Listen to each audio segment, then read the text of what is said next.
سورہ بقرہ میں تیسرا پارہ اس اظہار سے شروع ہوتا ہے کہ اللہ کے بھیجے ہوئے رسولوں میں سے کچھ کو کچھ پر فضیلت حاصل ہے۔ ان میں سے بعض نے رب پاک کے ساتھ کلام کیا اور بعض کے مرتبے دوسرے امور میں بلند فرمائے گئے۔ ارشاد ہوا کہ اے ایمان والو، جو کچھ ہم نے تم کو دیا ہے اس میں سے خرچ کرو، مبادا وہ دن آ جائے جس میں نہ اعمال کا سودا ہو سکے گا اور نہ سفارش اور دوستی کام آئے گی۔ اس کے بعد آیت الکرسی ہے جس میں رب نے اپنی خاص صفات کو ذکر کیا ہے کہ وہ ہمیشہ زندہ رہنے والا ہے اور اسے نہ اونگ آتی ہے نہ نیند۔ اس کے بعد ارشاد ہوتا ہے کہ دین میں کوئی جبر نہیں ہے، ہدایت گمراہی سے الگ ہو چکی ہے۔ جو بھی شخص طاغوت کا انکار کرتا اور اللہ پر ایمان لے آتا ہے وہ ایک ایسی مضبوط رسی کو تھام لیتا ہے جو کبھی ٹوٹنے والی نہیں۔ جو لوگ ایمان لائے ہیں ان کا دوست اللہ ہے کہ اندھیرے سے نکال کر روشنی میں لے جاتا ہے، اور جو کافر ہیں ان کے دوست شیطان ہیں کہ ان کو روشنی سے نکال کر اندھیرے میں لے جاتے ہیں۔ اس پارے میں کئی اہم واقعات بیان ہوئے ہیں۔ پہلا واقعہ حضرت ابراہیم کا حاکم وقت کے ساتھ رب کی قدرتوں کے بارے میں مناظرے کا ہے۔ حضرت ابراہیم نے کہا کہ میرا رب زندہ بھی کرتا ہے اور مارتا بھی ہے۔ جواب میں اس نے کہا کہ میں بھی مارتا ہوں اور زندہ کرتا ہوں۔ یہ کہہ کر اس نے ایک مجرم کو آزاد کر دیا اور ایک بے گناہ کو مروا دیا۔ اس پر حضرت ابراہیم نے کہا کہ میرا رب وہ ہے جو سورج کو مشرق سے نکالتا ہے، پس تم اس کو مغرب سے نکال کر لاؤ۔ یہ مطالبہ سن کر کفر مبہوت رہ گیا۔ اس کے بعد حضرت عزیر علیہ السلام اور حضرت ابراہیم علیہ السلام کے واقعات ہیں جن میں اللہ تعالیٰ نبیوں کی وساطت سے انسانوں کو یہ بات سمجھاتا ہے کہ اس کے لیے قیامت کے دن مردے کو زندہ کرنا چندہ مشکل نہیں ہے، اور جب وہ قبروں میں پڑے انسانوں کو زندہ ہونے کا حکم دے گا تو مردے بالکل صحیح سالم میں اٹھ کھڑے ہوں گے۔ حضرت عزیر علیہ السلام کا واقعہ ہے کہ وہ ایک اجڑی بستی کے پاس سے گزرے اور بولے کہ یہ بستی کیوں کر دوبارہ زندہ ہوگی۔ رب نے حضرت عزیر علیہ السلام کو 100 برس کے لیے سلا دیا اور پھر ان کو دوبارہ زندہ کر دیا، اور پوچھا کہ تم کتنا عرصہ میرے یعنی سوئے رہے؟ تو انہوں نے کہا کہ ایک دن اس سے بھی کم۔ ارشاد ہوا کہ نہیں بلکہ 100 برس میرے رہے ہو، اور اپنے کھانے پینے کی چیزوں کو دیکھو کہ اس عرصے میں خراب نہیں ہوئی ہے، اور اپنے گدھے کو دیکھو کہ مرا پڑا ہے۔ یوں اللہ نے ان کو اپنی قدرت دکھائی کہ ان کے مرے ہوئے گدھے کی ہڈیوں کو جوڑا اور ان پر گوشت اور پوست چڑھا دیا۔ اسی طرح اللہ تعالیٰ نے حضرت ابراہیم علیہ السلام کا واقعہ بیان کیا ہے کہ کس طرح 4 مردہ پرندوں کے 4 پہاڑوں پر رکھے گوشت کو دوبارہ زندہ پرندوں میں تبدیل کر دیا۔ اس کے بعد انفاق فی سبیل اللہ کی فضیلت کا ذکر ہے کہ اللہ اپنے راستے میں خرچ کیے گئے مال کو 700 گنا کر کے پلٹائے گا اور کئی لوگوں کو اس سے بھی زیادہ بدلہ ملے گا۔ آگے سود کی مذمت کی گئی ہے اور ارشاد ہے کہ جو لوگ سود کھانے سے باز نہیں آتے ان کا اللہ اور اس کے رسول کے خلاف اعلان جنگ ہے۔ نیز یہ شاندار سماجی اور معاشی اصول ارشاد فرمایا گیا ہے کہ اگر قرض لینے والا تنگ دست ہو تو اسے کشائش حاصل ہونے تک مہلت دو۔ ارشاد ہے کہ اگر تم آپس میں کسی معاون میعاد کے لیے قرض کا معاملہ کرنے لگو تو اس کو لکھ لیا کرو، اور بڑی تفصیل سے بتایا گیا ہے کہ قرض لینے والا بے عقل ضعیف ہو تو لکھنے والا کسی کا نقصان نہ کرے بلکہ انصاف سے لکھے۔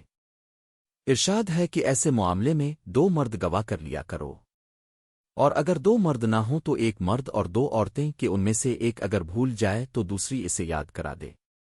یہ نصیحت بھی کی گئی ہے کہ قرض تھوڑا ہو یا بہت اس کی دستاویز لکھنے لکھانے میں کاہلی نہ کرنا۔ آخر صورت میں ارشاد ہے کہ اللہ کسی کو اس کی طاقت سے زیادہ تکلیف نہیں دیتا۔ جو اچھا کرے گا فائدہ پائے گا، اور جو برا کرے گا نقصان اٹھائے گا۔ سورہ بقرہ کے بعد سورہ عمران ہے۔ اس کے شروع میں ارشاد ہے کہ اللہ تعالیٰ نے قرآن مجید کو حق کے ساتھ نازل فرمایا ہے جو کہ سابقہ کتابوں کی تصدیق کرتا ہے، اور اس سے قبل اس نے تورات اور انجیل کو نازل فرمایا ہے۔ اس کے بعد ارشاد ہے کہ اللہ رحم مادر میں انسانوں کو جس طرح کی چاہتا ہے صورت عطا فرما دیتا ہے۔ ارشاد ہے کہ قرآن مجید میں 2 طرح کی آیات ہیں، محکم اور متشابہت۔ فرمایا کہ محکم آیات کتاب کی اصل ہیں اور متشابہت کی تعویل کا علم صرف اللہ کے پاس ہے۔ جن لوگوں کے دلوں میں مرض ہوتا ہے وہ متشابہت کی تعویل کے پیچھے بھاگتے رہتے ہیں، اور اہل ایمان کہتے ہیں کہ جو کچھ بھی ہمارے رب نے اتارا ہے ہمارا اس پر کامل ایمان ہے۔ ارشاد ہے کہ اللہ کے نزدیک دین صرف اسلام ہے۔ اس لیے جو آخرت کی فلاح و بہبود کا خواہشمند ہو اس کو اسلام کا راستہ اختیار کرنا ہوگا۔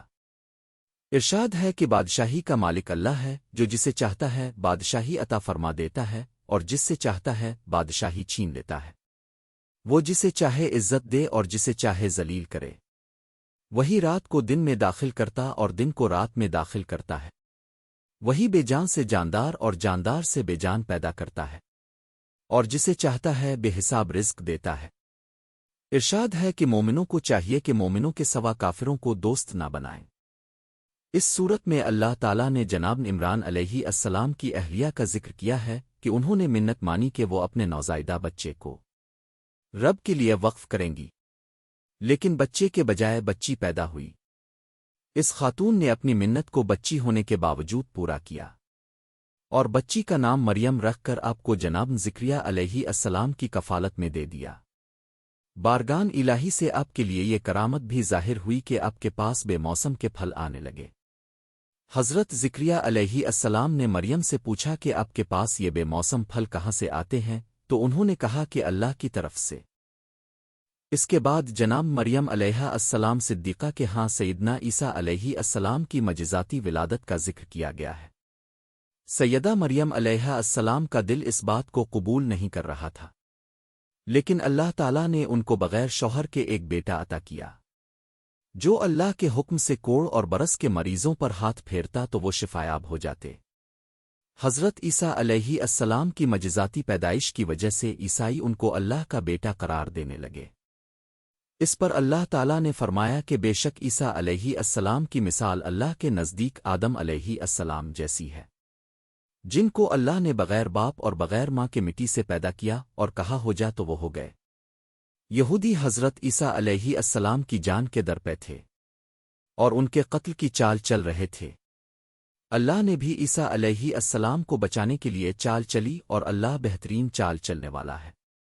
اللہ نے فرمایا کہ اے عیسیٰ علیہ السلام میں تمہیں موت دوں گا اور اپنی طرف اٹھا لوں گا، اور کفار اب کا بال بھی بیکا نہیں کر سکیں گے۔